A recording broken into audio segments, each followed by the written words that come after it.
עכשיו לשים את צפת בראש מעייניה. כן? הולכים לעשות כאן פרויקט פנטסטי, שכל העיר הזאת הולכת לשנות פנים ולחזור להיות יפהפייה. ובצדק. היא יפה, היא תהיה עוד יותר יפה. מתי הייתה הכי יפה? באיזה מאה? תראה, זה כמו לשאול אותי מתי אשתי הייתה הכי יפה. הכל יום יפה בעיניי. כאן בית הקהל. בית הקהל? בית הקהל. הלאה, נסקה. מה שלומך?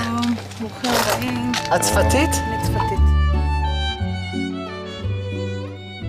אז זו תמונה שלפני. בעצם איך שהשטח היה נראה לפני יותר מ7 שנים. שבעצם 7 שנים כבר עובדים על השטח, ומי שעובד על השטח זה בעיקר קבוצות של סטודנטים שבאים לחוויות בארץ של זהות יהודית. עושים את זה דרך טיולים וחוויות ודרך עבודה פיזית של התנדבות וחפירות.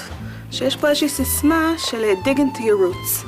תחפור אל תוך השורשים שלך. אתה עושה משהו פיזי, ולאט לאט דברים נחשפים מבפנים. זה בעצם מתחבר לקונספט של המקום הזה. החדר הזה היה מלא באפר עד סוף.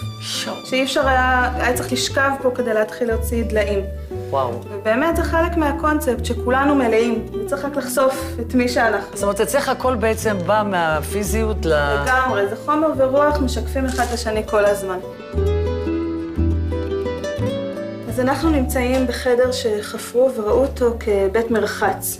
ובעצם הטבילה היא קשורה לא רק לזוגיות, היא קשורה להתחדשות. ובעצם אנחנו רוצים לפתח פה איזשהו לימוד של איך להיכנס למים כמו עובר בתוך הרחם ולהתחיל מחדש. אז אפרופו לידה מחדש והתחדשות, שיהיה בהצלחה ובשעה טובה. תודה רבה ונתראה בשמחות. בהצלחה. ביי.